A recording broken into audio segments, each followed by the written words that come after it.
interesados por esta visión legal, porque vemos de todos cómo nuestros manglares van desapareciendo ante nuestros ojos sin que nosotros podamos hacer algo más que una denuncia. De manera que le doy la bienvenida y adelante, por favor.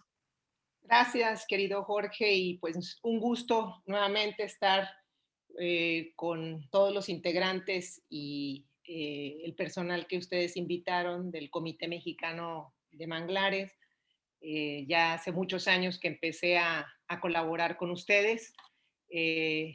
Este logro en materia ambiental pues fue en equipo con muchos de ustedes que trabajaron también para lograrlo, y pues me da un enorme gusto seguir estudiando y seguir compartiendo con ustedes, que son verdaderas personas interesadas y preocupadas y ocupadas en este tema tan importante como la protección ambiental, específicamente de los ecosistemas de manglar. Y bueno, pues la charla del día de hoy tiene pues la idea, el sueño de poder abordar las pautas para la defensa de los ecosistemas de manglar en México.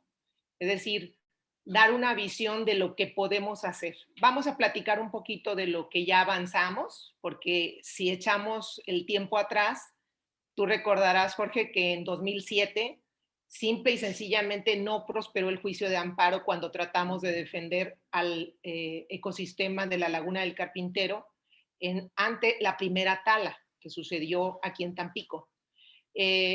Tuvimos que confiar en aquel entonces en la Profepa, hicimos la denuncia, aportamos todos los elementos y logramos el objetivo de detener la construcción de un centro comercial. Nunca nos imaginamos que en 2013, algo que fue un conflicto tan grande, que se desbordó a nivel nacional hasta pues, a los más altos niveles, iba a derivar en una segunda tala del manglar. Así fue, y la diferencia ya en el año 2013 fue que intentamos que las reformas en materia de derechos humanos y de amparo fueran efectivas en este caso. Eran recientes, fueron en 2011, y la ley de amparo tenía un par de meses de haber sido apenas promulgada.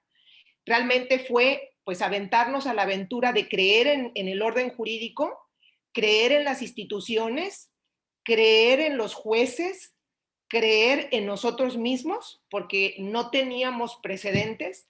Y la verdad es que todos esos obstáculos los hicimos a un lado, y no solamente abrimos el camino para el día de hoy estar restaurando el manglar, como lo mencionaste, estamos en un proyecto muy innovador y bonito, porque es una sentencia de la Suprema Corte que se está cumpliendo, es algo excelente, pero también nos encontramos que al abrir este camino, abrimos otros caminos para otras defensas también en temas ambientales, y nos dimos cuenta que hay muchos otros obstáculos sobre los que tenemos que trabajar. Entonces, lo hecho, las puertas abiertas y los logros, esos ahí están para los que los necesiten. Nosotros tenemos que ocuparnos ahora de lo que falta. Y eso es un poquito el tema de esta charla. Espero lograr el objetivo porque es pues algo novedoso, creo yo. Bueno, preparé una presentación sobre el tema. Trae un poquito más de información que la que vamos a explicar, porque es necesaria la información, pero no tenemos el suficiente tiempo. Entonces ahí la dejo en la presentación para que ustedes la puedan consultar. Vamos a abordar como temática general una introducción, porque me parece que ahorita algo muy importante es tratar de explicar cómo están funcionando el Estado mexicano, el Estado constitucional mexicano, en cuanto a el tema ambiental y específicamente los manglares. ¿Cuáles son esas piezas que debemos conocer y tomar en cuenta para poder entender que sí se puede y que se tiene y se debe de poder? Es decir, esta decisión de que los manglares sean conservados, sean restaurados y mejorados, sean respetados, es algo que está en estas bases de nuestro orden jurídico, pero que, como muchos otros temas, cae en el ámbito de la ineficacia de algunas instituciones, de algunas normas también, y también de algunas deficiencias que podemos observar puntualmente. Entonces, a manera de introducción, pues vamos a abordar el Estado democrático, la Constitución como base de este, y un tema muy importante que se está desarrollando, ya tiene un tiempo desarrollándose en Alemania, en Colombia y también ya en México, que es la doble dimensión de los derechos humanos. Ahorita vamos a explicar un poquito sobre él. Las bases constitucionales relacionadas con el tema ambiental. Vamos a hacer algo muy breve, enfocado a las pautas que queremos abordar, los tratados internacionales y las leyes y normas sectoriales como para el conjunto de esta base jurídica. Y luego ya específicamente vamos a tocar el tema de la protección jurídica del ecosistema de manglar, con el marco jurídico nacional e internacional del ecosistema de manglar, los principios rectores en general que aplican a la protección de este ecosistema y cuáles son las instituciones públicas que pueden estar relacionadas directamente con esa defensa del manglar. Y por último, algunas ideas, estas pautas que son ideas para la defensa del ecosistema de manglar, y lo divido, lo trato en 3 sectores, desde el punto de vista del poder legislativo, reformas necesarias, por ejemplo, a la Ley General del Equilibrio Ecológico y la Protección al Ambiente, a la Ley de Amparo, a la Ley Federal de Responsabilidad Ambiental, en el Poder Ejecutivo, en los 3 ámbitos, federal, estatal y municipal, cómo se puede abordar algunas ideas para la defensa del manglar. Y en el Poder Judicial, pues bueno, básicamente lo que podemos platicar ahí pues es el avance que ha habido en algunos casos y en especial el que más conozco, que es el de la Laguna del Carpintero, que ha sido una gran aportación de la Suprema Corte de Justicia. Entonces, bueno, quiero empezar diciendo que el 26 de julio de cada año se celebra el Día Internacional de la Conservación del Ecosistema de Manglares. También se le conoce como el Día Internacional de la Defensa de los Manglares, así se le ha también denominado. Y todos los años cuando se celebra este día, se conmemora este día, yo de repente me hago la pregunta de qué defensa de los manglares estamos hablando, porque en realidad nos falta muchísimo para poder aportar algunas piezas para que realmente se haga efectivo, incluso lo que ya tenemos, ni siquiera entrando a lo que deberíamos complementar. Entonces, bueno, esta idea de celebrar, de conmemorar el Día Internacional de la Conservación o de la Defensa del Ecosistema de Manglares, ojalá en este año pudiéramos ya celebrar con mejores noticias y pues en breve también ya celebrar diciendo que es verdaderamente un ecosistema que tiene una protección efectiva. Bueno, ahora sí empezamos con la introducción. En el tema del Estado democrático, la Constitución, los derechos humanos y los órganos del Estado, pues aquí es explicar un poquito que el Estado constitucional de derecho y democrático de derecho se conforma pues de 5 elementos básicos que estudiamos desde siempre, ¿no? La población, el territorio, el orden jurídico, el poder público y los fines del Estado, que se conoce como el bien público temporal. Y estos elementos, desde su conformación, el Estado toma en cuenta pues, su territorio como un elemento esencial. O sea, desde la existencia misma del Estado está el territorio como un elemento esencial y las personas, pues también como el centro, como 2 elementos que son incluso anteriores de la existencia del Estado. Y por eso es que los derechos humanos y los órganos del Estado, que son las 2 partes de este documento constitutivo del Estado, que es la Constitución, estas 2 partes de la Constitución que se conoce como la parte dogmática, que son derechos humanos, y la parte orgánica, que son precisamente la distribución de la división de poderes, qué órganos los componen, cuáles son sus facultades, etcétera, significan una unidad. Y ahí está contenido, digamos, toda la cuestión ambiental está en esta unidad, conformada en primer lugar porque dentro de los derechos humanos ya está reconocido el derecho a un medio ambiente sano y otros que se relacionan con este, como conjunto de derechos que son indivisibles, el conjunto de todos los derechos humanos, y entre ellos el derecho a un medio ambiente sano como derecho fundamental, como derecho humano fundamental. Y digamos, como contracara de todos los derechos humanos, incluyendo el medio ambiente sano, está la parte orgánica de la Constitución, porque estos órganos del Estado no tienen otro fin más que el bien de la mayoría, el bien general, el bien de las personas que integran el Estado. ¿A través de qué? De realizar y de respetar y de proteger precisamente esos derechos humanos. Si nosotros vemos todos los órganos del Estado, vamos a ver que es la parte material o la parte objetiva de los derechos humanos. Se dice que precisamente en un sistema democrático, los derechos humanos son la base y objeto de todas las instituciones del Estado, precisamente por eso. ¿Y qué tiene que ver esto con lo que vamos a platicar sobre la defensa de los manglares? Tiene que ver todo, porque en un Estado democrático y para el tema ambiental, el principio de la participación ciudadana es central.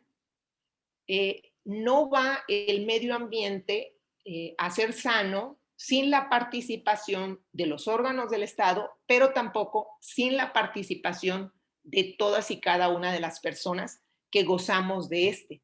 Como ha dicho la Suprema Corte, que es un derecho, pero más que un derecho, es como un deber, como intereses legítimos en materia, más que derechos subjetivos, sino como deberes frente a esta naturaleza, a estos bienes que integran el derecho a un medio ambiente sano.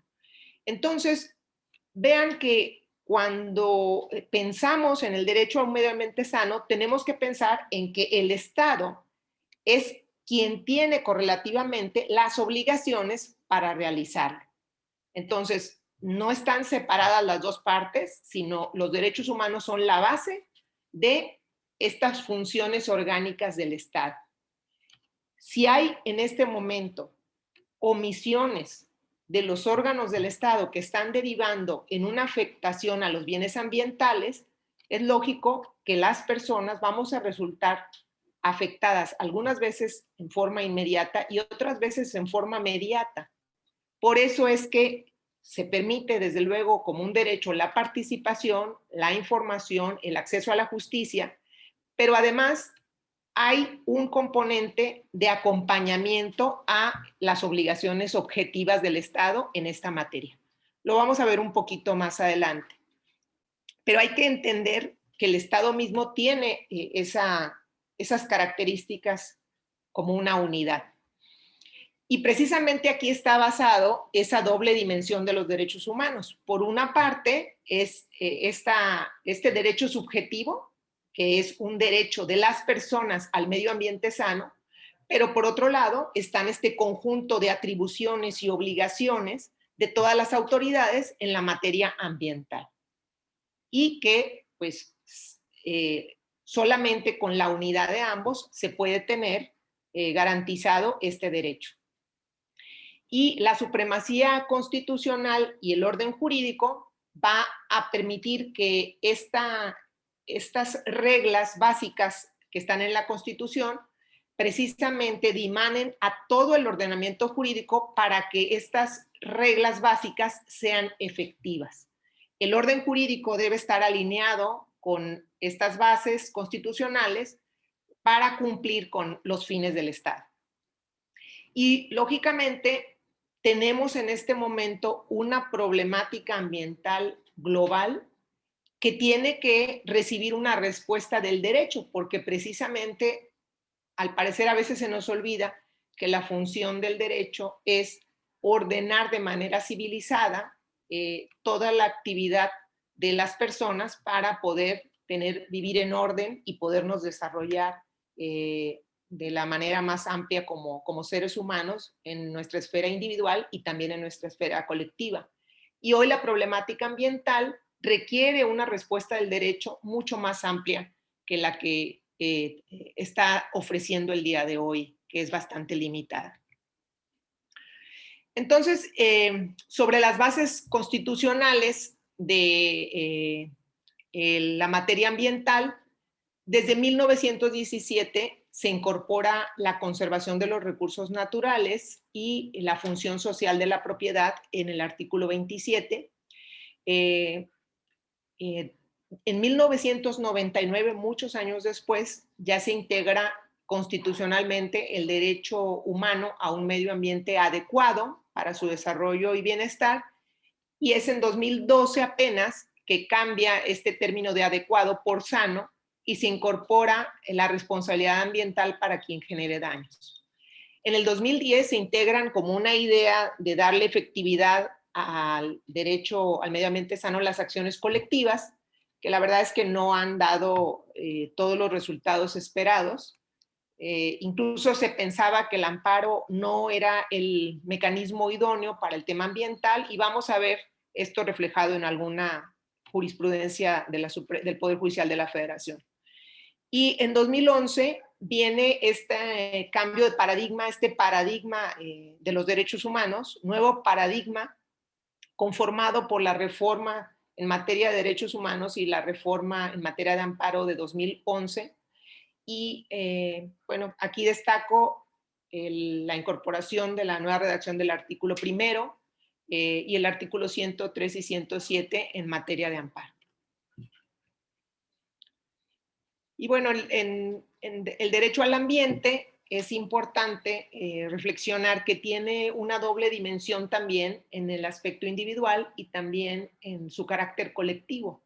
Y el alto comisionado de la ONU ha venido expresando que es necesario que su defensa y titularidad sea reconocido en estos dos aspectos.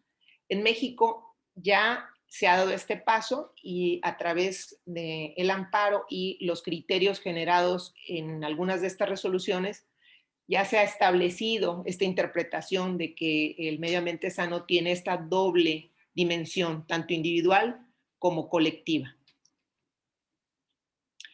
Y esta otra doble dimensión de la que hablaba hace un momento es muy importante para avanzar en la defensa de los bienes ambientales. Decía que tiene una configuración subjetiva, que es aquella que deriva de la facultad que tiene la persona de reclamar la protección de los bienes protegidos. En este caso, de reclamar el derecho que se garantice el derecho a un medio ambiente sano, cuando está violado o amenazado por el poder público o por un particular. En cambio, la dimensión objetiva son directrices constitucionales y reglas de actuación legislativas a los poderes públicos en general, de las que se desprenden obligaciones determinadas a la actividad estatal que se convierten en valores supremos que rigen para todo el ordenamiento. Por ejemplo, la Ley General de Equilibrio Ecológico y Protección al Ambiente, pues lógicamente tiene que responder a los alcances y límites que establece el artículo 27 constitucional, por ejemplo. ¿Por qué? Porque ahí se establece que el Estado puede imponer a la propiedad privada modalidades para que dicte el interés general, por ejemplo. Entonces, vamos a ver que estas directrices que derivan de la Constitución vienen a normar todas las normas secundarias, todas las reglas secundarias, y nos vienen a dar este conjunto de piezas para desarrollar la efectividad de las normas constitucionales desde la actividad estatal. Es decir, no desde la exigencia judicial o la exigencia de la persona titular ante una autoridad administrativa, sino desde la exigencia ante cualquier autoridad por una omisión o por una actuación indebida de acuerdo al marco orgánico que le corresponde. Es decir, por ejemplo, voy a poner un ejemplo que pueda explicar esta parte objetiva.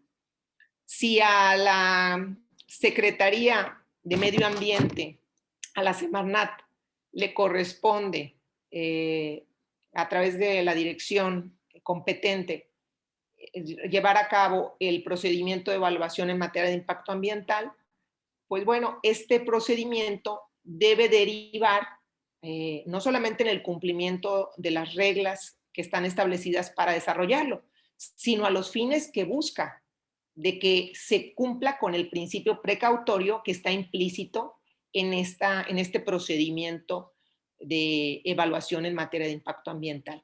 Si a través de este procedimiento de evaluación en materia de impacto ambiental no se cumple con el fin que debe tener este procedimiento, entonces el Estado debe hacer los ajustes, ya sea a las normas que aplican a este procedimiento o bien a los criterios que se están aplicando, a la actuación de las autoridades, a la forma en que vienen desarrollando su actividad. Y esta parte objetiva es muy importante porque creo que es la primera trinchera para la protección y para la conservación del medio ambiente y también en el tema de los ecosistemas de manglar. ¿Qué pasa cuando no se lleva a cabo una evaluación de impacto ambiental de manera correcta? Les voy a poner un ejemplo, un caso de la vida real. Me tocó ver una obra de una empresa privada que iba a introducir un ducto de cloruro de vinilo en el municipio de Altamira para unir dos empresas dos plantas de esta empresa, de una sola empresa. Pero resulta que tenían ya una resolución favorable en materia de impacto ambiental, pero en esa resolución favorable, la manifestación que había presentado el asesor que contrató la empresa, se afirmaba que este ducto pasaba solamente por terrenos despoblados. Y la realidad, pues, era que habitaban 2 ejidos completos en la misma. Entonces, imagínense ustedes que aparentemente se cumplió con el principio precautorio porque se obtuvo una resolución favorable en materia de impacto ambiental, pero la realidad era muy distinta. Yo no sé si esas autoridades jamás fueron al sitio, algo tan sencillo como verificar la información no se llevó a cabo, o bien a sabiendas lo aprobaron. No lo sé, pero imaginen que en ese caso en particular, pues tendrían que probar las personas que esta manifestación atentaba contra la verdad. Es decir, era algo complejo porque en teoría ya se había cumplido con el principio precautorio de acuerdo a los criterios del Poder Judicial de la Federación, y entonces se podía decir que en prima facie era una obra legal, era una obra que cumplía con el marco jurídico de protección al ambiente y a la seguridad de las personas. Y pues no era así. Entonces, esta parte es muy importante, que si la autoridad que le toca la prevención, llevar a cabo estos principios precautorios y permitir la participación de las personas afectadas, que tampoco sucedió, entonces tendremos menos casos que llevar a poderes judiciales o autoridades administrativas cuando ya hay daño al ambiente, y que incluso, además del esfuerzo de las personas, de los ciudadanos, estamos hablando de recursos y algo más grave, estamos hablando de que a veces el daño ambiental resulta irreparable.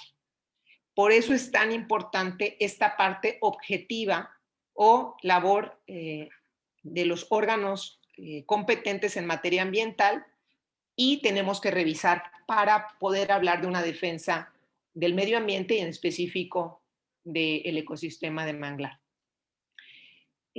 Sobre la doble dimensión objetiva y subjetiva, es decir, el derecho de las personas y la obligación de las autoridades en materia ambiental, se refleja con mucha claridad en el contenido del artículo 1 constitucional, porque establece en su tercer párrafo que todas las autoridades tienen la obligación de promover garantizar y respetar y proteger los derechos humanos.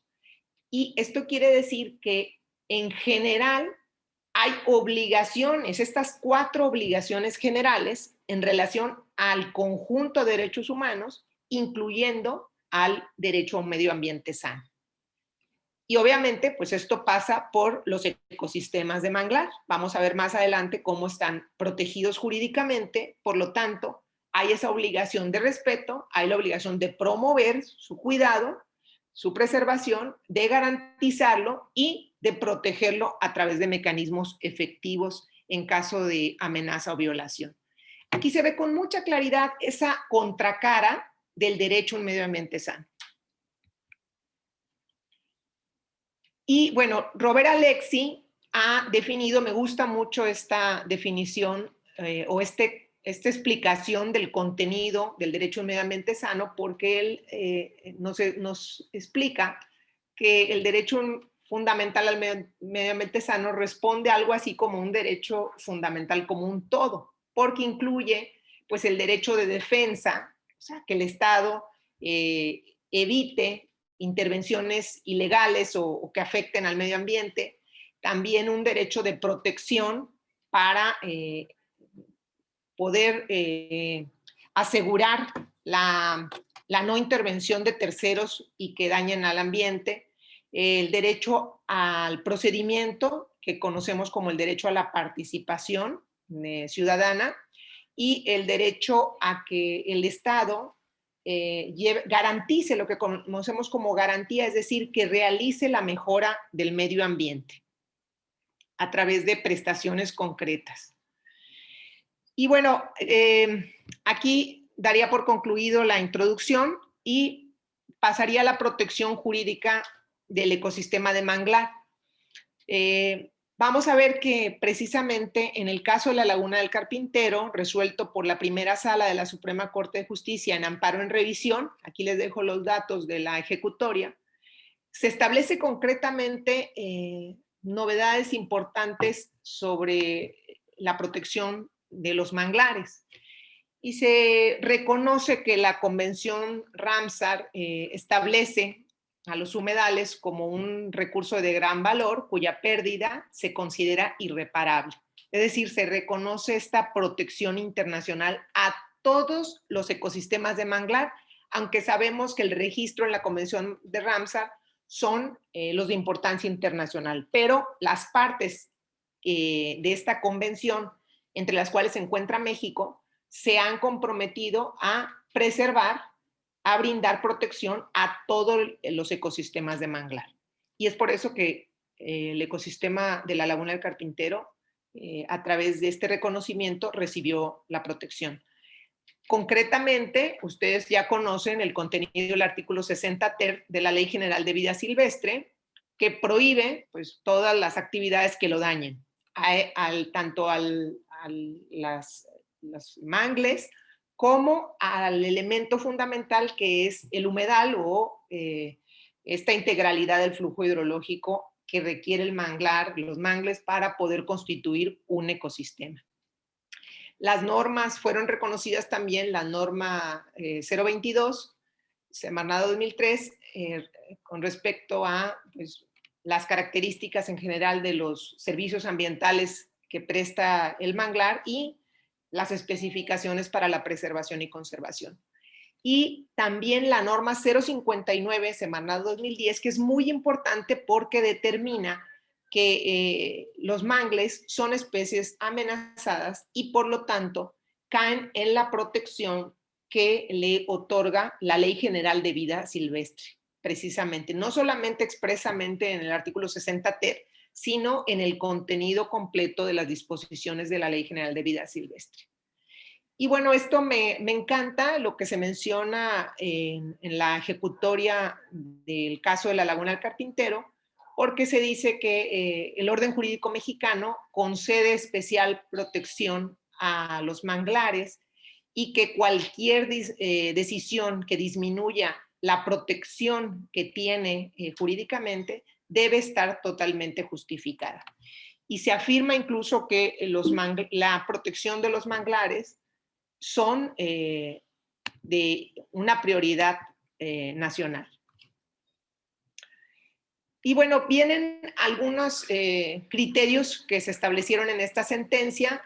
Por ejemplo, el derecho al medio ambiente sano como un derecho autónomo, es decir, que no depende de que la naturaleza preste servicios al hombre, nada más, que sí lo hace, pero para su defensa no es necesario demostrar que preste servicios a las personas, sino que debe de protegerse por el valor que tiene la naturaleza en sí mismo.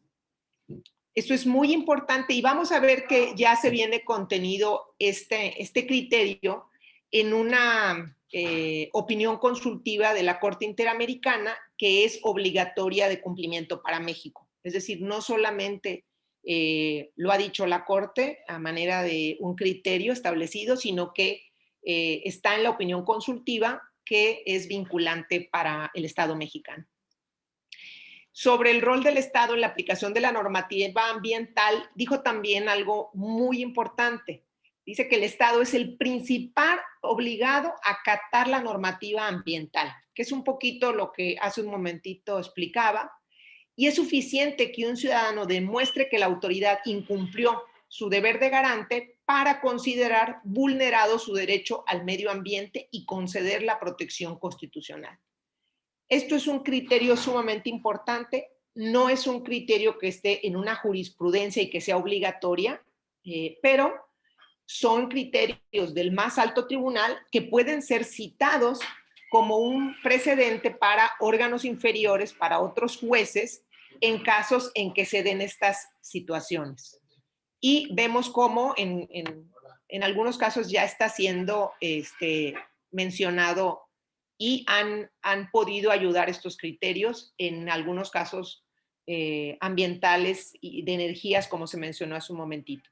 También se establecen en la ejecutoria principios fundamentales como el de precaución que ya mencionamos, el individuo pro natura, que es un poquito esta de la importancia de la conservación del ambiente, por la importancia que tiene, por el valor que tiene en sí mismo, la participación ciudadana, que es en el que nos vamos a centrar en este momento, y el principio de no regresión. Sobre los servicios ambientales, también genera un criterio importante para vincularlo para el tema del interés legítimo, que es un poquito una figura que no es de fácil manejo para muchas personas, incluso para abogados y abogadas.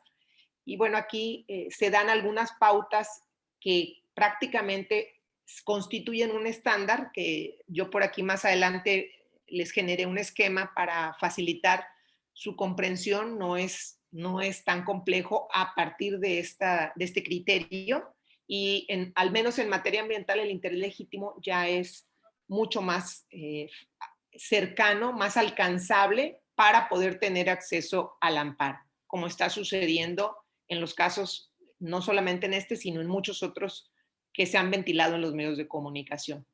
Y bueno, aquí vemos que ya existe dentro de la figura del amparo, el amparo no solamente el individual, sino a través del interés legítimo, ya existe el amparo colectivo y ya se reconoce esta dimensión colectiva de este derecho. Y este es el esquema que les mencionaba, donde como el juicio de amparo se debe seguir a instancia de parte agraviada, es decir, parte que se considera afectada, persona que se considera afectada, siempre y cuando sea titular del derecho. En el caso del medio ambiente sano, todos somos titulares del derecho, pero que, bueno, en este sentido, es titular de un derecho como un derecho jurídico, es decir, como un interés jurídico, o bien un interés legítimo, que sería el tema de los intereses difusos, estos que son colectivos, ya sea individual o colectivo. Por ejemplo, en el caso de la Laguna del Carpintero, que es una dimensión difusa, no se alegó un interés jurídico, sino un interés legítimo. Ahí, a pesar de ser un interés legítimo, fue una sola persona quien finalmente resultó reconocida con interés legítimo y a quien se le concedió el amparo. Pero pudieron haber sido más, es decir, puede ser individual o colectivo, ya sea por interés legítimo o, en el caso que haya una titularidad de un derecho como interés jurídico, vamos a poner un ejemplo de interés jurídico, vamos a pensar que en la construcción de una obra, en lugar de afectarse un humedal que esté en un espacio público, como fue el caso de la Laguna del Carpintero, estuviera un humedal en una propiedad privada y que pues una autoridad afectara a este ecosistema, que sería una afectación también, no solamente al ecosistema, sino también a la propiedad privada de la persona. Entonces ahí la persona iría como titular del derecho de propiedad, es decir, con un interés jurídico. En el caso que no eres propietario o no tienes una concesión o un derecho individual, entonces puede alegarse este interés legítimo siempre y cuando, y aquí viene el cuadro, los servicios ambientales que presta el ecosistema, la persona que se dice agraviada esté en el entorno de ese ecosistema recibiendo los beneficios de esos servicios ambientales.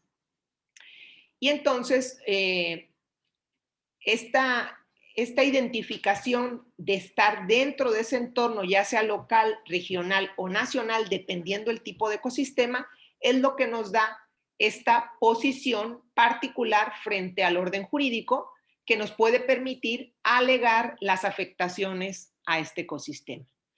Por ejemplo, en el caso de la Laguna del Carpintero, fue una vecina que vive en Tampico, porque se considera un ecosistema regional, la Laguna del Carpintero, el manglar de la laguna, que acreditó vivir en Tampico y con ese hecho se le estimó que recibía los beneficios del manglar que fue talado y por lo tanto se vio afectada con la tala. Algo tan simple como esto fue la acreditación del interés legítimo.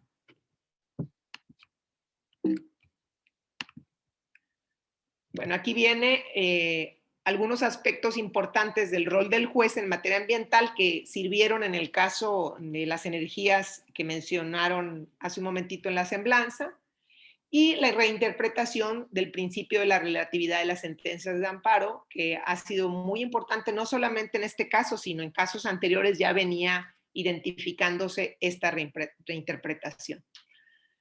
Ahora, vamos ya específicamente a estos tratados internacionales que podemos utilizar para la protección, para la defensa del ecosistema de manglar. Ya mencionamos a la Convención de Ramsar. También el Protocolo de San Salvador, que en su artículo 11, que es del Sistema Interamericano, que es un protocolo vinculante para México, reconoce el derecho de toda persona a un medio ambiente sano. Y también la opinión consultiva 23/17, que vamos a analizar en un momentito algunas partes. Y algo muy importante, el acuerdo de Escazú, que es un acuerdo de la CEPAL, reciente, porque apenas hace unos meses México acaba de ratificarlo y ya es vinculante y es obligatorio cumplirlo para México, contiene aspectos fundamentales en el tema de la participación ciudadana que vamos a mencionar. Las normas sectoriales, las normas oficiales ya las mencionamos, y de las leyes secundarias vamos a tomar algunos aspectos de la Ley General de Equilibrio Ecológico y la Protección al Ambiente, de la Ley General de Vida Silvestre, el 60 ter y algunos otros artículos, la Ley General de Asentamientos Humanos.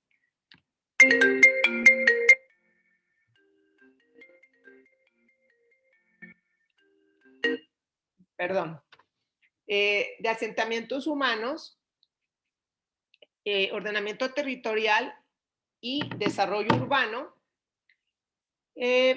y principios rectores que ya comentamos algunos. Aquí agrego el principio de equidad intergeneracional, que es muy importante. En este momento tenemos que cuestionarnos la sustentabilidad de las futuras generaciones en cuanto a lo que estamos haciendo el día de hoy con la riqueza natural.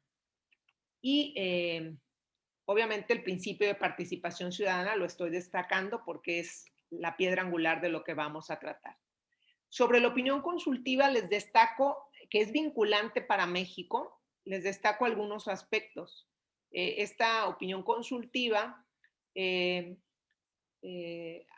dice que cualquier política o proyecto debe garantizar el acceso, los derechos de acceso en materia ambiental y los principios de prevención y precaución, que es lo que les comentaba hace un momentito en cuanto al procedimiento de evaluación de impacto ambiental. También, como les dije, el medio ambiente ya se reconoce aquí como un derecho autónomo, que es fundamental para la existencia de la humanidad. Es decir, tiene un valor la naturaleza en sí mismo, como lo dijimos. Y también se reconoce que el impacto del cambio climático en el goce efectivo de los derechos humanos y en especial de las poblaciones más vulnerables. También la obligación de los estados de respetar los derechos a la vida e integridad personal, que implica evitar daños significativos, daños ambientales significativos en su territorio y fuera de él, por lo que se deben reglamentar, supervisar y fiscalizar las actividades que puedan provocarlos. Esto es muy importante porque a veces se toman decisiones en México sin pensar en los efectos que van a tener incluso fuera de nuestro territorio. Simplemente el tema de los gases de efecto invernadero, ¿verdad? El no cumplir, por ejemplo, con las metas que ya nos impusimos respecto del Acuerdo de París. Asegurar, entre otros, la realización, esto es bien importante, ya lo mencionamos, de estudios de impacto ambiental efectivos e independientes. Yo creo que esto es algo que está pendiente de poder atenderse. Creo que este procedimiento requiere algunos ajustes y eso es alguna de las pautas que al final vamos a comentar. Cooperar con otros estados porque es un tema común, es un tema global. Aplicar el principio de precaución para proteger los derechos de la vida e integridad personal por degradación ambiental grave e irreversible, que pues simple y sencillamente el tema, reitero, de los gases de efecto invernadero es pues uno que va por ese camino. Y garantizar los derechos de participación pública, el acceso a información relacionada con daños ambientales potenciales y el acceso a la justicia en la toma de decisiones que puedan afectar el ambiente. En ese mismo sentido, el Acuerdo de Escazú, que ya es vinculante para México, aquí pongo algunos de sus artículos, simplemente para destacarlos, porque es muy interesante la totalidad. Habla sobre el acceso a la información, sobre la participación pública, sobre la protección a los defensores ambientales y sobre el acceso a la justicia.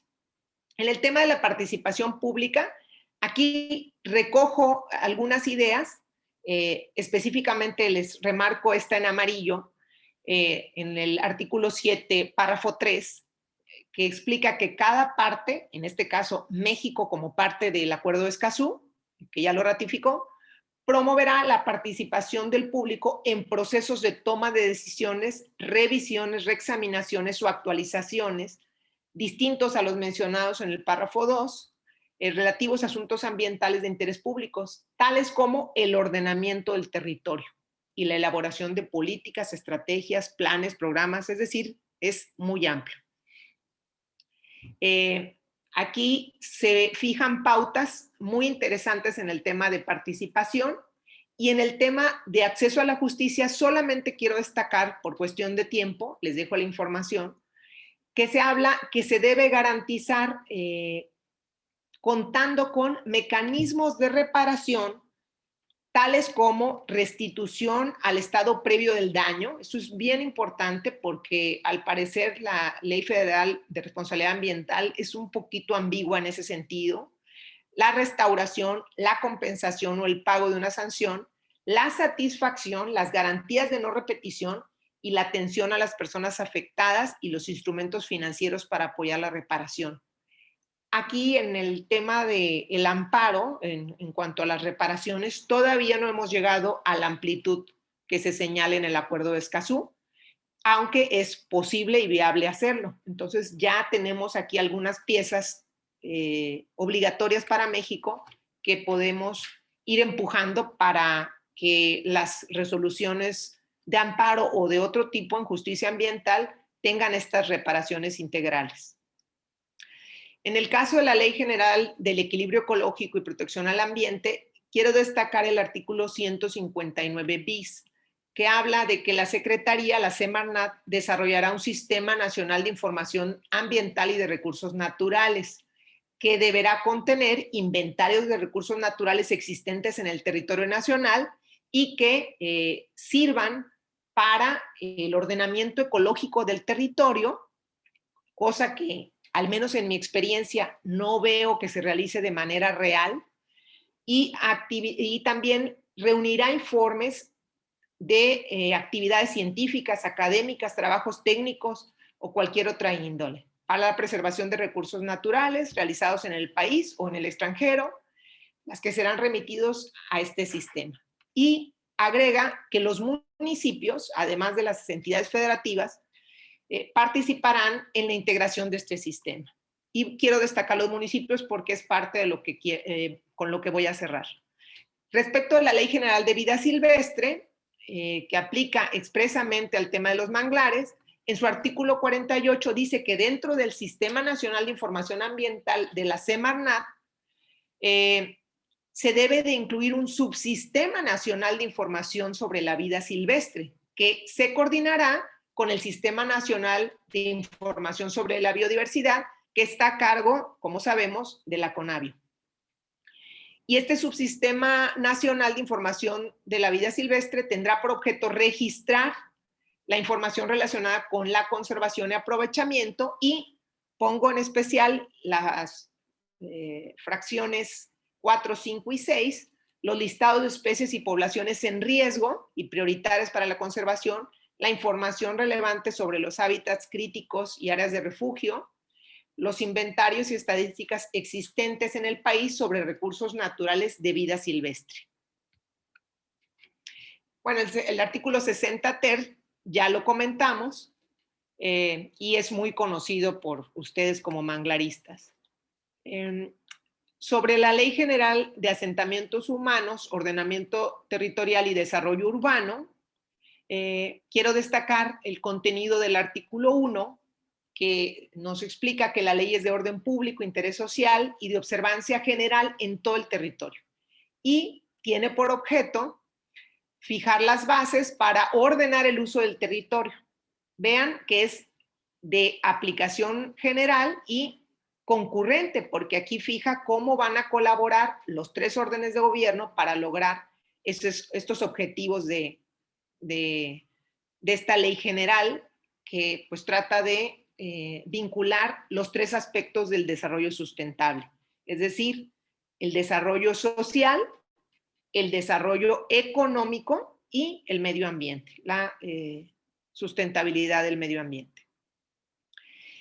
Y en la fracción 2 se establece la concurrencia, lo que acabo de mencionar, para la planeación, ordenación de asentamientos humanos en el territorio nacional. La fracción 5, propiciar mecanismos de participación ciudadana en los procesos de gestión del territorio con base a información transparente, completa y oportuna. Y, pues, obviamente, permitir que la ciudadanía pueda participar en la formulación, seguimiento y evaluación de la política pública. El artículo 6 de esta ley general de asentamientos humanos dice que en términos de lo dispuesto por el artículo 27, párrafo 3 de la Constitución, son de interés público y beneficio social los actos tendientes a establecer provisiones, reservas, uso de suelo, destinos de área y predios de los centros de población contenidos en los planes o programas de desarrollo urbano. Y atribuye a los municipios formular los programas de desarrollo urbano, regular los usos de suelo, destinos, así como las zonas, formular y aprobar la zonificación y expedir las autorizaciones, licencias o permisos en su municipio. Respecto de los planes y programas municipales de desarrollo urbano, el artículo 46 establece que se deben considerar, es decir, el municipio debe considerar las normas oficiales mexicanas emitidas en la materia. Aquí tenemos pues la norma 059 en materia de la protección de los manglares como especies en riesgo. Y que las autorizaciones para la construcción y edificación que otorgue la Secretaría, las entidades federativas y los municipios deberán realizar un análisis de riesgo y en su caso definir las medidas de mitigación, etcétera. Pero vean que pues tiene que respetar pues, las leyes y las normas oficiales mexicanas de la materia. Ahora sí, sabemos, tradicionalmente tenemos la denuncia popular para hacer valer, como dijo Jorge hace un momentito, cualquier riesgo o afectación a los manglares. Tenemos también un recurso de revisión previsto en el artículo 180 de la Ley General del Equilibrio Ecológico. Hay también la posibilidad de ir a una denuncia penal o a una queja de la Comisiones de Derechos Humanos. También un juicio por responsabilidad ambiental a través de la Ley Federal de Responsabilidad Ambiental. También las acciones colectivas que son reguladas por el artículo 17 de la Constitución y el Código Federal de Procedimientos Civiles, y el juicio de amparo del que ya hablamos con todas sus características positivas. Aquí les dejo las dos versiones del juicio de amparo que no vamos a tocar, y aunque el juicio de amparo digamos brilla como nunca en este momento en la materia ambiental por varios casos, entre ellos el de la Laguna del Carpintero, esperemos, y así está siendo afortunadamente, que pueda tener esa influencia en otros casos de manera favorable, que ya se están dando, pero hay que conocer estos criterios y el resto que se han emitido en otros casos para hacerlos valer en todos los asuntos, y no solamente ante los jueces de distrito en materia de amparo, sino también ante las autoridades administrativas, porque a ellos les aplica también estos criterios, los que sean de su competencia.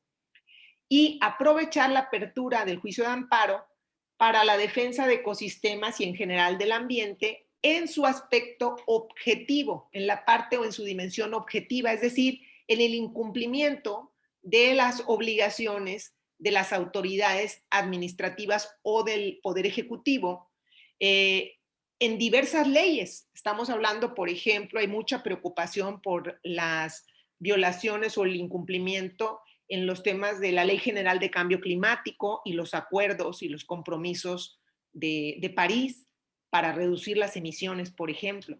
Bueno, aquí hay un área de posible incursión a través del amparo, porque permite también alegar estas omisiones o actos de las autoridades, y bien podemos argumentar que aunque de manera directa no se está resintiendo un daño, sí podemos probar que si de manera sistemática y estructural no se realiza la labor de disminuir esas emisiones, pues ya estamos teniendo algunas consecuencias, pero las que no vamos a poder detener más adelante van a ser, como se está pronosticando, graves, pues para poder mitigarlas o contenerlas necesitamos actuar el día de hoy. Es decir, sí tenemos una afectación, pero es cuestión de tiempo. Por lo tanto, me parece que en este ámbito debemos empezar a construir esas otras figuras, esta otra dimensión que es la parte de las obligaciones de todas las autoridades en materia ambiental. Y pongo aquí algunas pautas, ahora sí para concluir, en cuanto al Poder Ejecutivo Federal, la Semarnat. Me parece que la denuncia popular, ya con estas opinión consultiva, estos criterios que se han venido externando y expidiendo tanto por el Poder Judicial Federal como por la Corte Interamericana y el acuerdo de Escazú, que está suscrito por México y es vinculante, ya podemos pensar en una remodelación de la denuncia popular que realmente permita la participación de las personas, de los denunciantes, porque la denuncia popular es algo así como involucrarse, recabar alguna información para poder dar a conocer a la autoridad estas afectaciones y después pues simplemente te dicen gracias por participar, pero no hay un seguimiento y no te permiten tener una influencia en el resultado del procedimiento sancionatorio, a pesar de que las consecuencias puedan afectarnos a un grupo en particular o a todos. También respecto al procedimiento de evaluación en materia de impacto ambiental, bajo estos criterios y bajo esta perspectiva objetiva, de esta dimensión objetiva del derecho al medio ambiente sano, que tiene que ver con lo que hace o hace mal la autoridad en materia de evaluación, y para que no se escuden en el criterio de que al existir una evaluación en materia de impacto ambiental favorable, ya cumplen con el principio de precaución, aunque en realidad, como lo puse en el ejemplo, sea una verdadera violación al derecho al medio ambiente sano, pues digamos que en este procedimiento también debe haber responsabilidades de quien los llevan a cabo y debe de configurarse de una manera más efectiva para que haya la obligación de recabar información, de corroborar la información de quien hace la manifestación de impacto ambiental, de todo el contenido de la información. Y tiene que ver, o estos dos tienen que ver también con el Sistema Nacional de Información Ambiental y de Recursos Naturales, que se relaciona a su vez con el Subsistema Nacional de Información sobre la Vida Silvestre y que se coordina con el Sistema Nacional sobre Biodiversidad. No sé, y aquí me gustaría escucharlos en un momentito, si, por ejemplo, en el tema de manglares, tenemos bien alimentados este subsistema de información sobre la vida silvestre. Sé que hay un sistema de monitoreo del manglar, de la Conavio, pero yo no sé si está al nivel que se regula tanto en la Ley General de Vida Silvestre como en la Ley General del Equilibrio Ecológico. Y lo ligo esto porque si estuviera bien establecido, por ejemplo, en el caso de la Laguna del Carpintero, el municipio de Tampico, y allá quiero ir con el cumplimiento de estas normas por parte de los municipios, se escudó en que ahí no había un manglar. ¿Por qué? Porque no lo tenía registrado públicamente como tal. El uso de suelo lo habían establecido primero como un centro comercial y después lo habían establecido como un acuario y bueno, una serie de situaciones sobre el manglar. O sea, era necesario extinguir al manglar para poder construir. Y si este sistema hubiera estado socializado como hoy ya se permite a través de la Ley General de Asentamientos Humanos, con este sistema, entonces habría una responsabilidad de los municipios, que son los que otorgan las licencias, en caso de tener conocimiento de que existe un manglar que no puede ser ni talado, ni rellenado, ni podado, etcétera, etcétera, como lo especifica la norma oficial 059 y por ser riesgo y cae por lo tanto en la Ley General de Vida Silvestre y tenemos el artículo 60 ter que protege este ecosistema. Entonces, digamos que aquí la pauta por un lado sería, aquí, perdón, hago un paréntesis, hago un comparativo de las acciones colectivas en materia civil federal, que mencioné hace un momentito, y el amparo, y cómo pues el amparo ya se superó por mucho, porque nos permite ir contra omisiones de autoridades, como lo dijimos, aunque también estamos proponiendo que incorpore algunas normas para fortalecerlo más como un amparo ambiental específico y fortalecer su dimensión objetiva que hace un momentito comenté.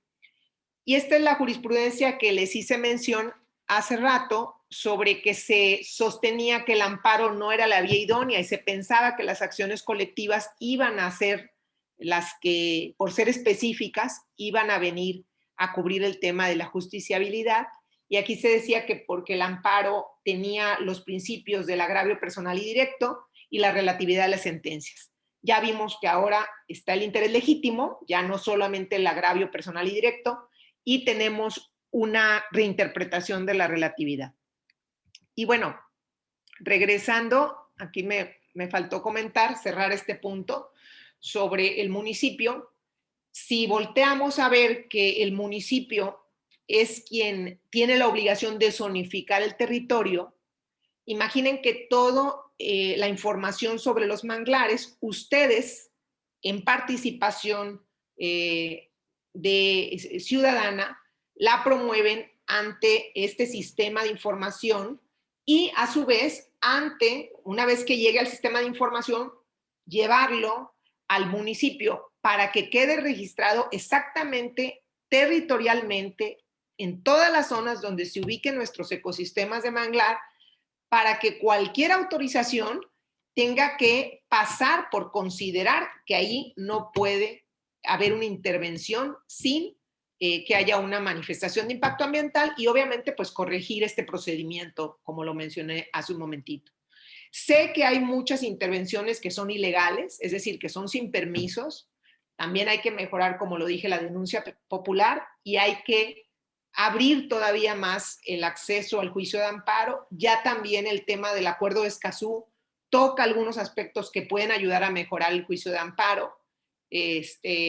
No hay el tiempo para poderlos platicar, pero como estas son las ideas más, creo yo, más sencillas para impulsar, y me parece que una que puede ser muy efectiva es bajar hasta los municipios la ubicación con coordenadas, como ustedes lo saben hacer, me consta, sé cómo trabaja la CONAVIO en su monitoreo de manglares, fueron y son una institución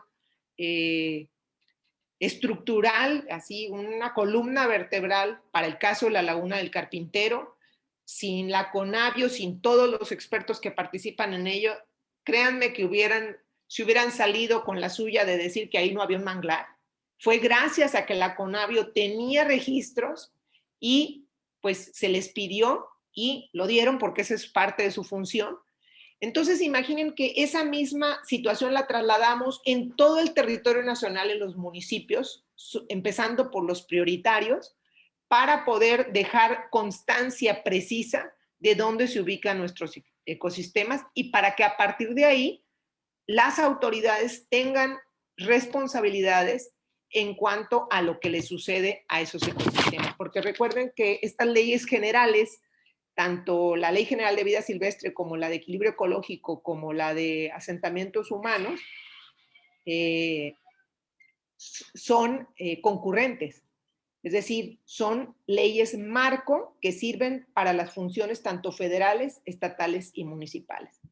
Entonces, bueno, cerraría con estas propuestas, estas pautas y esta muy concreta que me parece que, salvo la opinión de ustedes que me gustaría escucharla, creo que puede ser muy importante, al menos en la experiencia que vivimos en el caso de la Laguna del Carpintero, fue fundamental para lograr protegerlo y me parece que hubiera sido fundamental para evitar que se hiciera pues todo este manejo ilegal que hubo en el caso de la Laguna del Carpintero.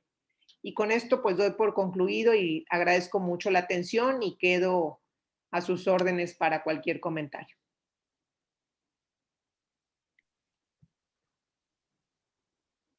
Muchas gracias, licenciada, muy interesante. La plática, hay muchos términos legales que son que tenemos que aprender las personas que estamos involucrados directamente con el manglar, ya sea como usuarios de él, como alrededor del manglar, como científicos o simplemente como personas que les gusta la naturaleza, porque lo que yo entiendo es que ese interés legítimo nos abarca a todos y es también nuestro derecho a un medio ambiente sano, ¿verdad? Entonces sí es de gran interés. No sé si quisiera decir algo al respecto. Quiero agregar algo nada más porque omití decir que en el interés legítimo no solamente las personas físicas tienen el derecho a un medio ambiente sano, también las organizaciones de la sociedad civil o como ustedes, que son organizaciones constituidas para la defensa, en este caso de los manglares, tienen reconocimiento jurídico para poder también la defensa, para poder pedir y exigir la defensa como organizaciones no gubernamentales o de la sociedad civil. Eso es muy, muy importante. Bueno, entonces voy a pasar a algunas de las preguntas, son bastantes y muy interesantes. Me iría de atrás para adelante porque voy a agarrar la pregunta más reciente. De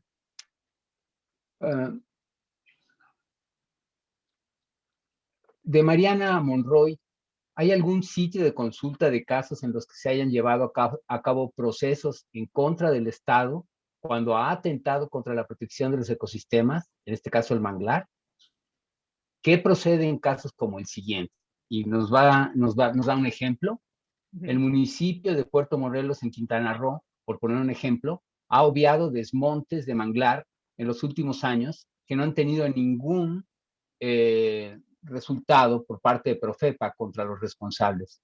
Recientemente también aprobó el PDU del Centro de Población de Puerto Morelos, aún después de que se expusieron muchos aspectos en contra, entre ellos, ¿cómo se llama?, al manglar, que fueron hechos por la población, la academia y otras instituciones, básicamente.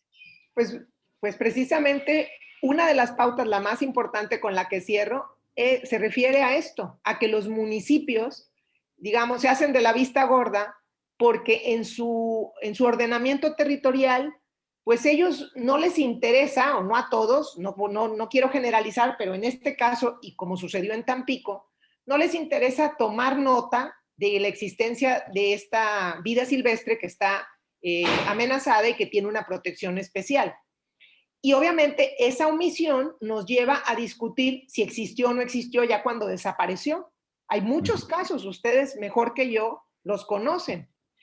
Y precisamente la propuesta que yo traigo aquí y me pongo a disposición, porque sé que esto es un tema que parte de las bases jurídicas que, como tú bien lo dices, estudiamos en su momento como personas que es necesaria esa información para ser unos buenos ciudadanos, pero entiendo que después se va complejizando desde el punto de vista jurídico, pero es cuestión de ir poco a poco involucrándose y aprendiendo un poquito sobre esta parte de la defensa, pero esta en concreto que se menciona hubiera sido solucionada o, digamos, contenida por lo menos si esta información que debe estar completísima en el monitoreo de manglares y además en el subsistema de información de vida silvestre, la llevamos a todos los municipios en cada ámbito que le toca, en cada demarcación. Por ejemplo, los que tengan que ver con Coatzacoalcos, bueno, pues a Coatzacoalcos, o los que tengan que ver con Pueblo Viejo, Veracruz, ahí, o los que tengan que ver con Cancún, que los registren, que sellen de recibido, que tengan las coordenadas, que se les explique que está prohibido su tala, que los tienen que zonificar y que además vigilemos, porque ahí en el acuerdo de Escazú, con mucho gusto, si quieren, vamos trabajando un modelo, digamos, de argumentación donde se hile todo esto de manera sencilla y que se pueda hacer como una estrategia, porque yo me pongo en lugar de ustedes y lo hemos comentado varias veces. Me acuerdo en el primer congreso que tuve la fortuna de participar con ustedes en Puerto Vallarta. Yo los veía a todos los manglaristas apasionados como cuando nos gusta lo que hacemos. Pero me pongo a pensar lo que sentirán ustedes después de dedicarle pues, su vida entera a este tema, de que en unas cuantas horas pasen por encima y quede como quedó aquí, Jorge, un lienzo en blanco.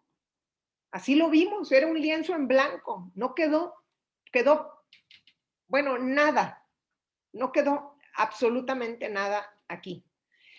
Después de que ya había habido regeneración natural y teníamos mangles de más de 1,5 metros.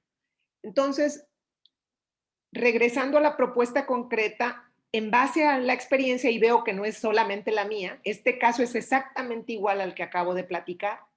Si los municipios tuvieran formalmente esa información y decirles que está en el Sistema Nacional de Información Ambiental y llevarlos municipio por municipio, que lo sellen, solicitando como organización que queden en las zonificaciones como zonas de protección, ¿sí? Sujetas a protección, y fundarlo en estos que son muy poquitos.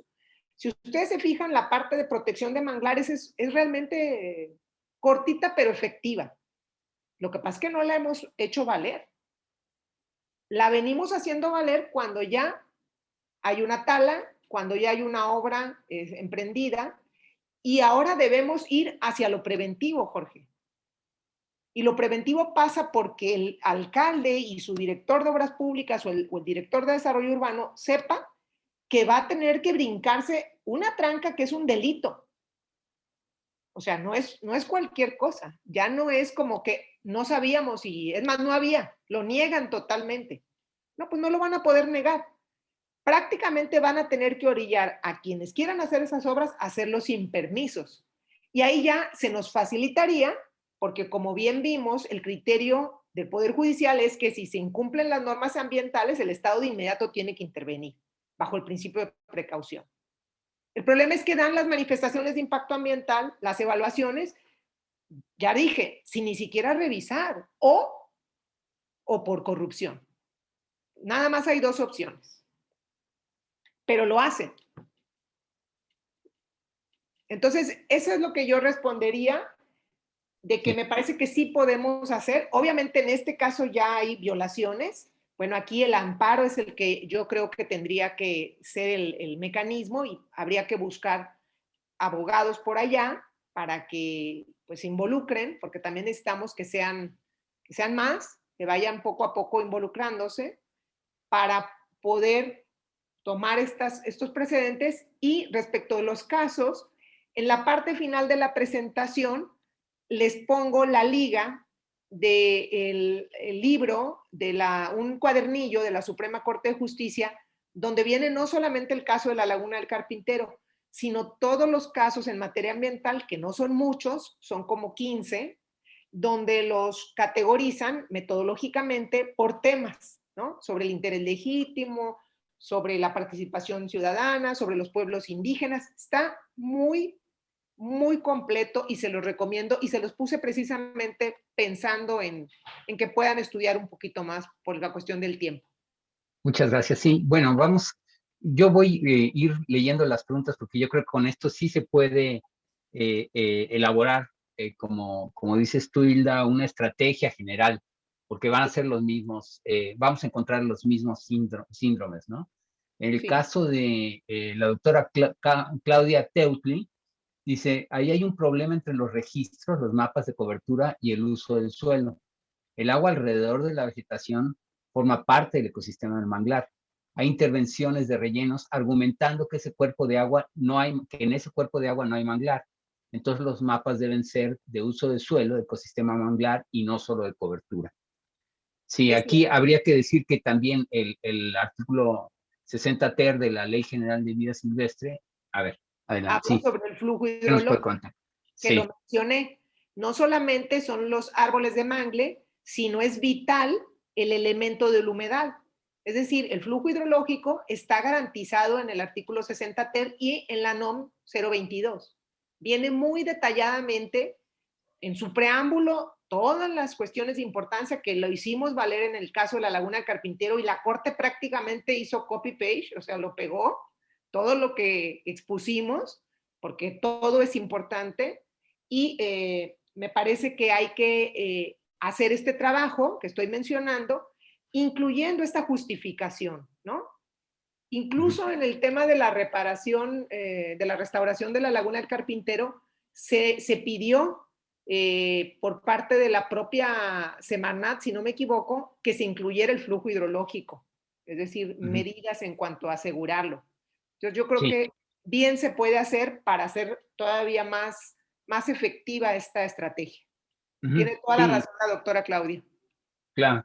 Y además es muy interesante lo que ella dice, porque mapear el flujo hidrológico, o sea, mapear las Así es, venas que están alimentando este manglar no es trivial, ¿no? así es. Porque pueden haber avenidas temporales que solamente las podemos identificar cuando llueve o cuando hay lluvias muy extremas, pero de cualquier manera es muy importante representarlas para que no le pasen después una vereda encima o una carretera, ¿no? Y interrumpan el flujo hidrológico. Tal vez Aquí tenemos un... se podría diseñar en dos partes. Ujú, Avanzar con lo que ya se tiene, Jorge, ujú, lo que ya se tiene, asegurar que esté registrado en ese subregistro, porque hay el monitoreo de manglares, ver que esté en el subregistro y lo que ya se tenga, llevarlo a los municipios con coordenadas, como ustedes lo saben hacer. claro, Y si falta integrar el flujo hidrológico, complementarlo, pero ir avanzando pues ujú, en proteger, ¿no? sí. Sí, y además tenemos las imágenes de Google Earth, que son muy buenas para poder detectar manglares que tengan superficies pequeñas y entonces discutir con Conavio si se puede documentar si es que no estaban. Aquí hay un comentario del doctor Arturo Ruiz Luna. Dice, en verdad, muy interesante y sobre todo importante para mí saber la importancia de tener registradas oficialmente las áreas con cobertura de manglar. Felicidades por la iniciativa. Sí, muy bien. Este, Oye, y ya sí. vamos a hacerlo. Vamos a hacerlo. Excelente.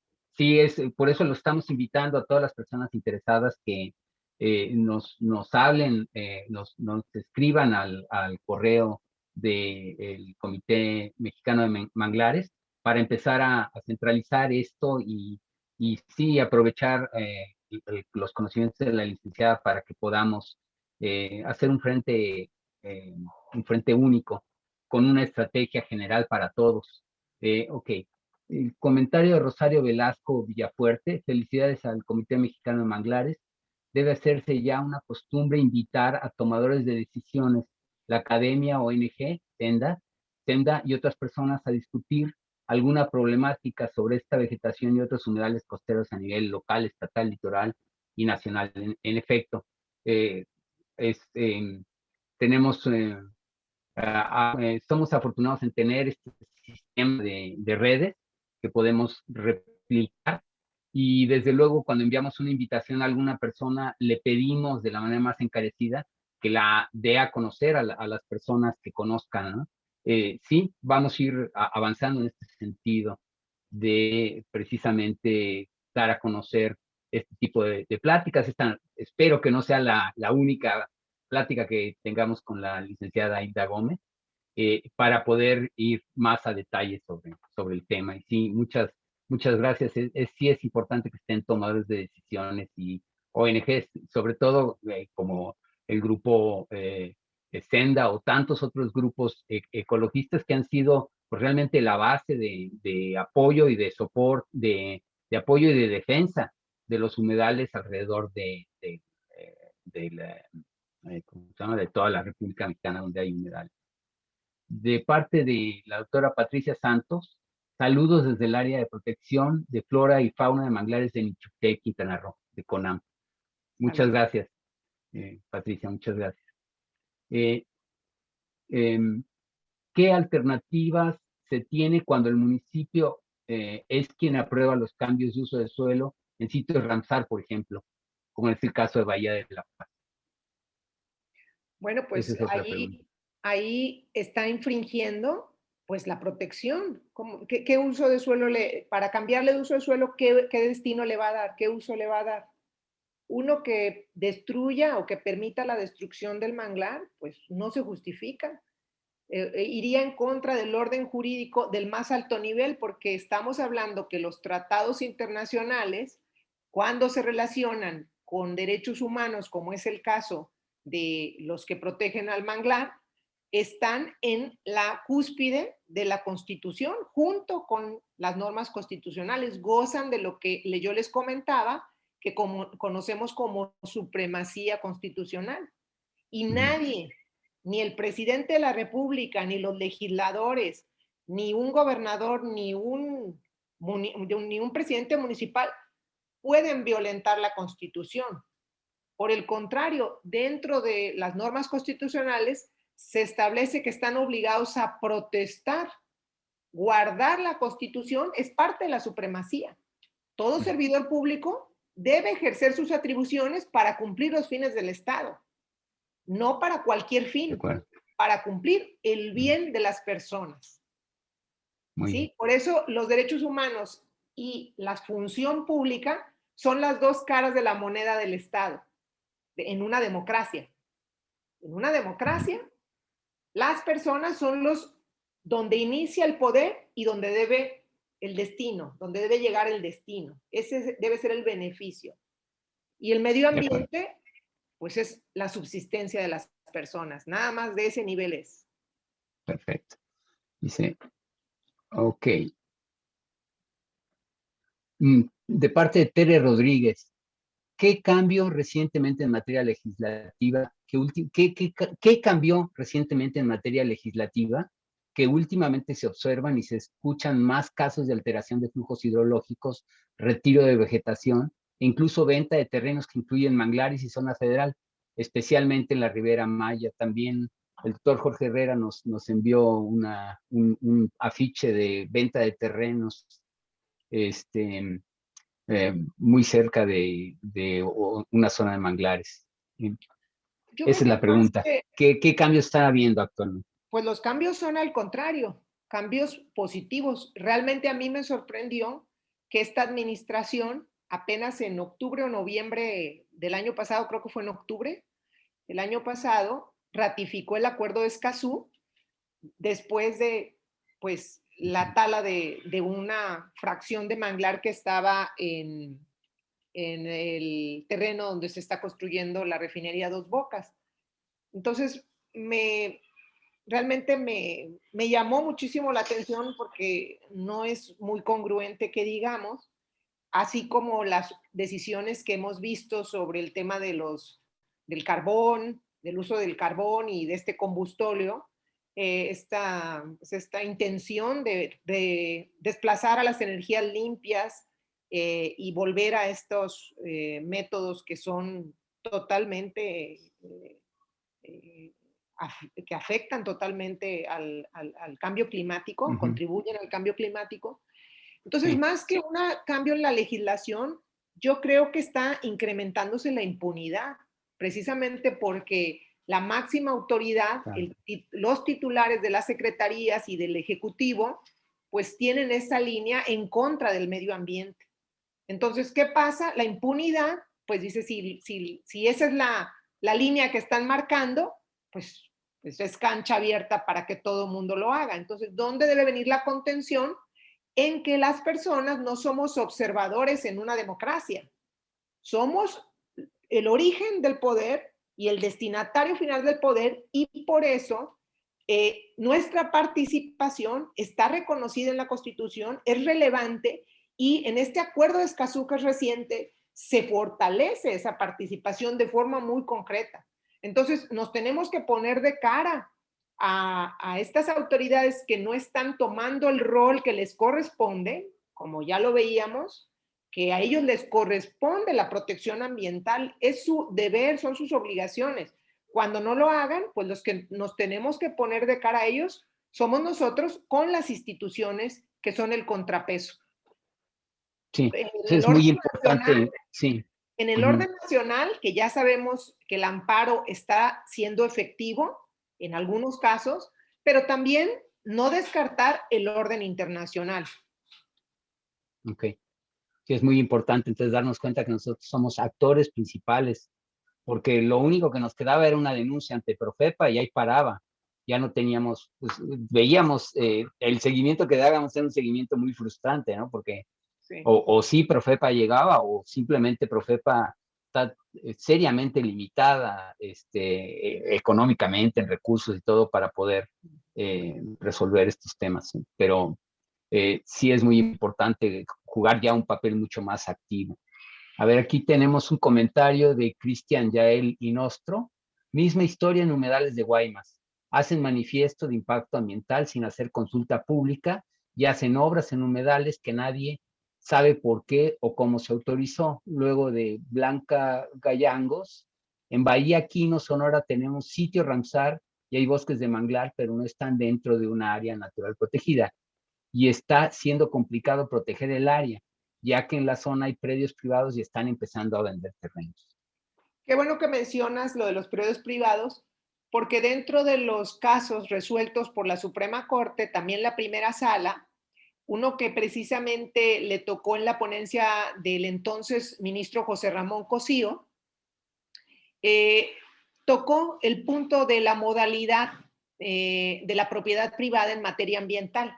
Es decir, aunque sea propiedad privada, si existe manglar, dado que tiene una prioridad nacional su protección, pasa a ser una modalidad que el Estado le impone a la propiedad privada. Esa protección ambiental es una modalidad que establece el artículo 27, el que mencionaba. Entonces, también en los terrenos privados, por eso el municipio debe conocer esta información y que lo sujete, porque cualquier persona que compre ahí, como sucedió en el caso que se puso a consideración de la primera sala, en este que estoy comentando, se trataba de una persona que compró un rancho y resulta que allá había manglar y la persona dijo, oye, cuando yo compré no existía el artículo 60 ter. Entonces a mí no me lo puedes aplicar de manera retroactiva porque yo compré para construir unas casas o unos edificios. Y entonces le responden pues que eso no era justificación porque en el momento en que tú pides la autorización aplica el orden jurídico vigente. Y que cuando el Estado toma la decisión de proteger el manglar porque lo considera un ecosistema de alta importancia y una prioridad internacional y nacional, entonces le impone una modalidad a la propiedad privada. Y el dueño puede hacer un aprovechamiento sustentable, pero no puede quitar el manglar. De acuerdo. Entonces, es importante registrar cualquier manglar. La Corte ya dijo, la Ramsar registra los humedales de importancia internacional, pero obliga a todas las partes se comprometen a proteger a todos los humedales, no solo a los de importancia internacional, a todos. Excelente, excelente. De parte de Juan Pérez, tenemos denuncia contra la CFE desde hace 5 años y sigue parada en juzgados de Coatzacoalcos, Veracruz. Necesitamos asesoría, un teléfono, un correo electrónico. Gracias. Y bueno, comentario de Juan Pérez. Sí, para saber qué tipo de juicio es y poderlos orientar, porque se me hace, bueno, el caso de la Laguna de Carpintero tardó mucho porque llegó hasta la Corte y la verdad es que hicieron un gran trabajo en todo este desarrollo doctrinario que llevaron a cabo y la resolución fue muy sencilla, pero todo ese desarrollo pues está sirviendo muchísimo. Entonces fue una labor titánica, pero normalmente un juicio de amparo es relativamente rápido. Ajá. Entonces podríamos darle su correo electrónico, licenciada, sí, para que es orientarlos. Y además es fundamental es también formar a abogados que puedan ayudarles localmente, ¿no? Precisamente por eso, porque el número de casos se puede multiplicar exponencialmente una vez que se tenga que hacer, que trabajar en los juzgados. Hay algo muy interesante. En materia de cambio climático, se dice que normalmente las poblaciones que viven cerca de los manglares generalmente son poblaciones vulnerables. Es muy común, esto está documentado. Y en el Acuerdo de Escazú se menciona en el tema de acceso a la justicia que cuando se trate de grupos vulnerables, el Estado debe de dar todo tipo de facilidades para el acceso a la justicia, incluyendo la asesoría jurídica gratuita. Quiero mencionar que el Poder Judicial Federal tiene asesores jurídicos gratuitos que son competentes, es gente conocedora, pero su trabajo está limitado a ciertas materias y no se ha incluido el tema ambiental, pero a partir de estas disposiciones del Acuerdo de Escazú, me parece que se deben de incluir. Entonces podemos intentar esa parte, a lo mejor que el abogado pueda llevar este caso a algún asesor gratuito, fundamentándolo en esta disposición que es vinculante para México. Perfecto. Bueno, hay una pregunta aquí de Rosario Velasco Villafuerte. La NOM 022 reconoce solo 3 especies de mangle como tal y Conocarpus erectus. Incluso solo los mencionan, bueno, ya le aclararon que sí se mencionan en la NOM 022 por su nombre de especie, pero sí tiene razón que en Chiapas existen 2 especies más, Avicennia bicolor y Rhizophora harrisoni. Entonces, ¿qué sucede con esas especies en particular? Bueno, si no Como no están, están en la NOM 022, y ¿qué en pasa? la 059 no están registradas, Tampoco. tampoco. Bueno, hay Tienen que que estar pedir dadas de que se alta. registren. Nosotros tenemos Sí, las personas y ustedes como organización el sí, derecho a la participación en base al Acuerdo de Escazú, una sí. participación amplia para poder pedir que se incorpore esa información. Fue uno de los párrafos que les remarqué. Perfecto.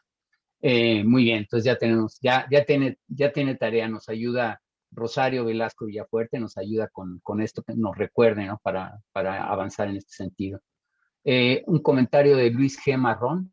A la NOM 022 la disolvieron con especificaciones que añadieron como la compensación ambiental. Sí. Bueno, ese es uno de los temas que mencioné sobre la Ley Federal de Responsabilidad Ambiental, que es un poquito ambigua, pero volvemos a lo mismo. Todo este conjunto debe de interpretarse con sus jerarquías.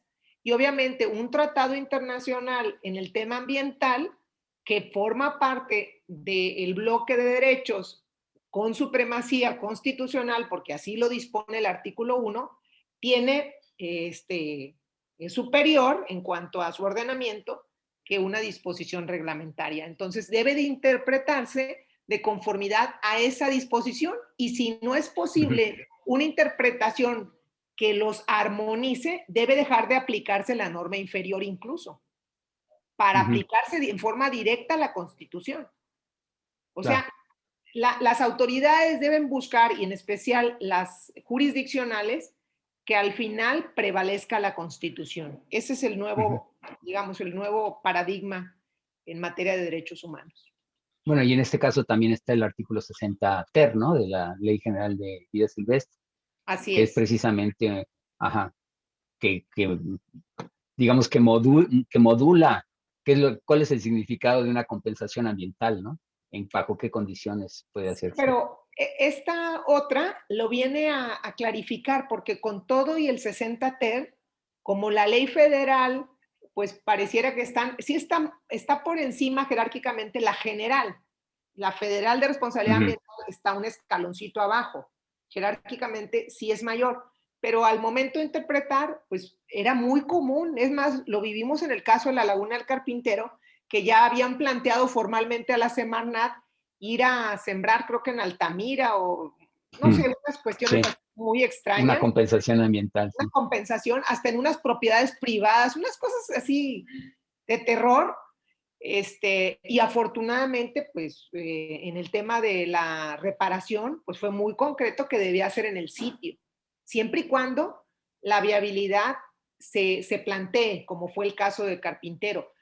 Por eso es tan importante empezar a trabajar en la prevención, porque es Claro. bien difícil, ahorita lo estamos viviendo, el tema de la remediación o de la restauración Es pasa muy por difícil. muy difícil, Sí, muy difícil. sí, sí, sí. Es más, yo he escuchado con tristeza especialistas, abogados y abogadas de la materia ambiental narrar cómo pasan años de las resoluciones de la Corte y muchas de ellas están sin cumplimiento. O sea, no porque se dicte una resolución ganaste, pero no ganaste, porque no hay la recuperación de los servicios ambientales o de la restitución de los derechos en muchas ocasiones. Entonces debemos de trabajar de ser posible en la Preventivamente. parte preventiva, y en que Sí. les quede más claro a las autoridades que conocemos la ley y sus obligaciones.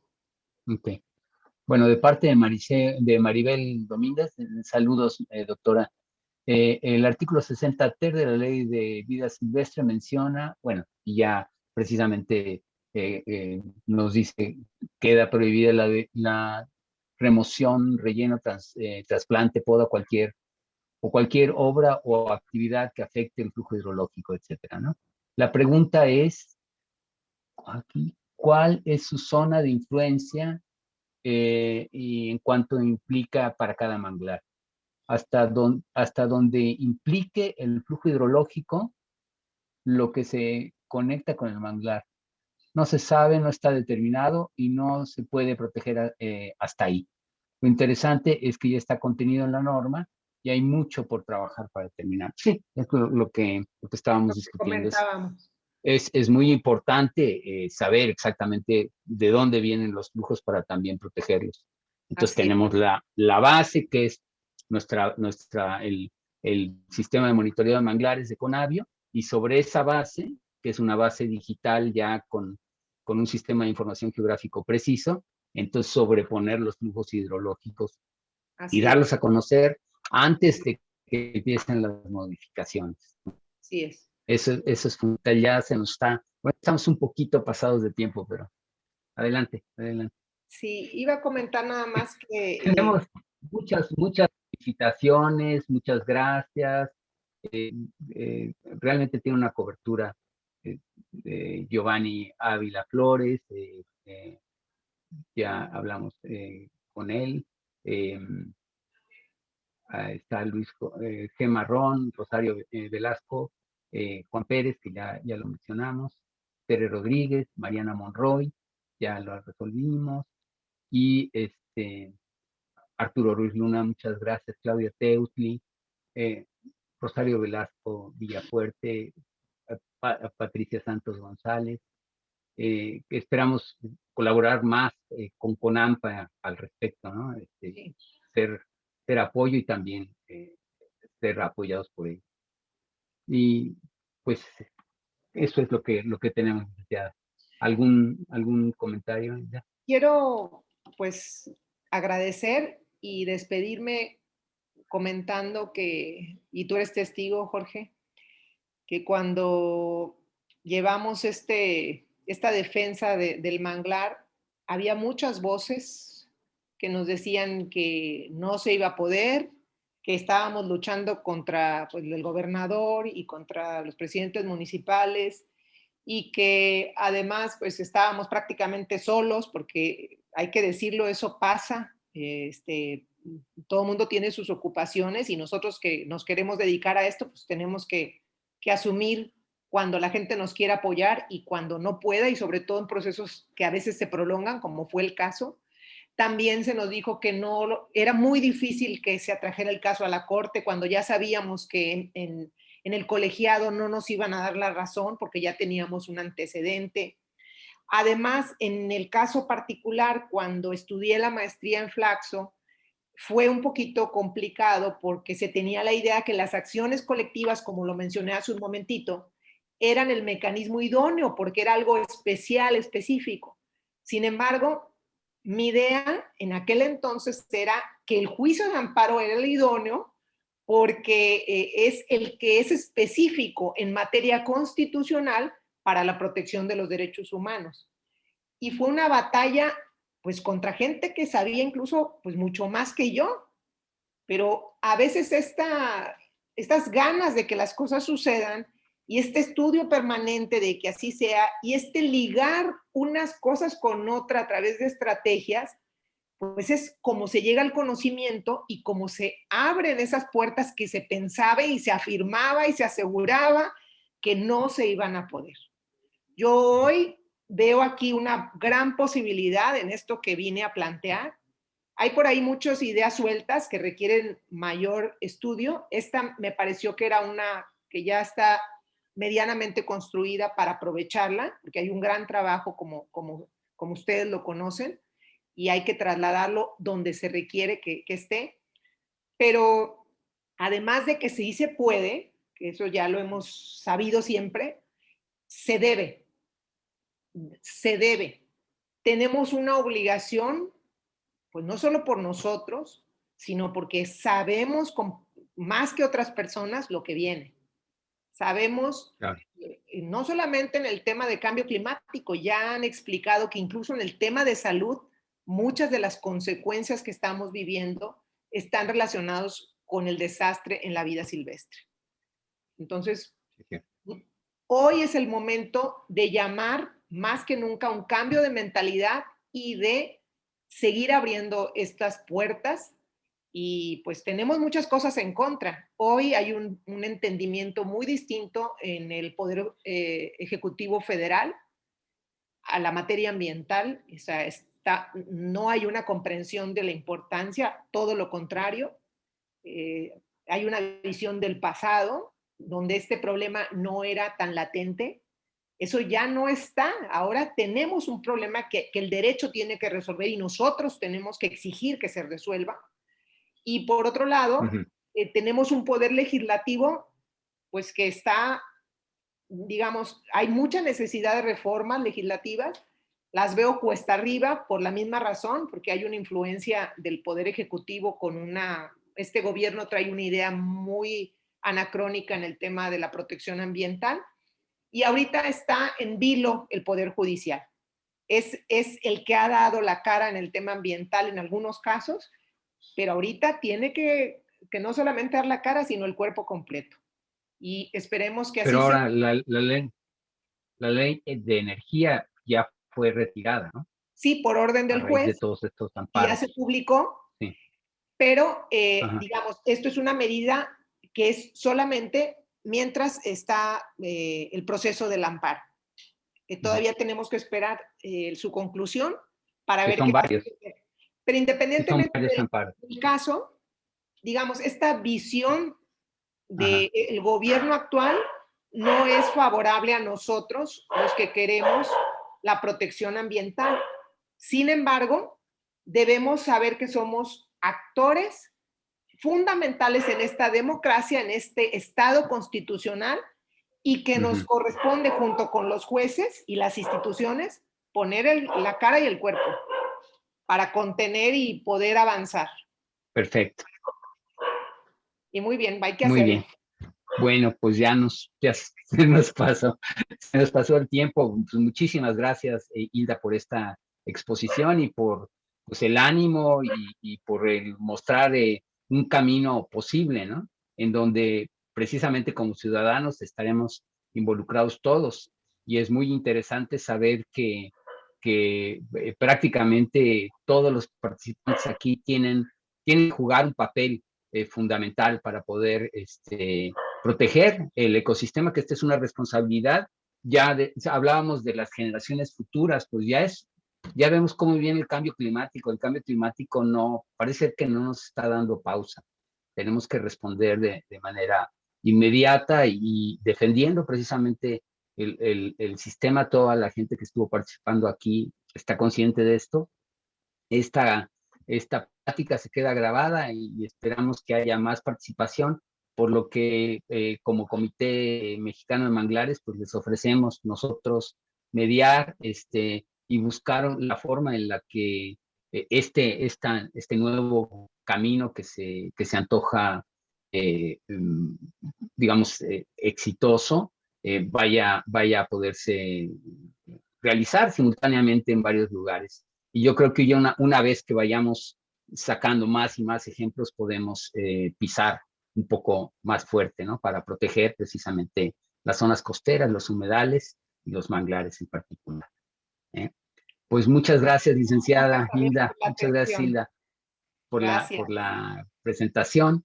Y pues los invitamos a ser miembros del Comité Mexicano de Manglares. Estamos aquí en las redes. Les vamos bueno, en el Facebook, en donde ustedes vieron esta presentación, tienen nuestros contactos y estaremos pendientes para el próximo mes presentar otra plática.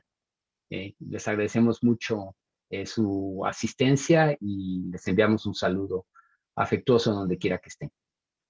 Hasta luego, licenciada. Mucho Hasta luego. gusto verla. Buenas noches. Hasta luego. Bye.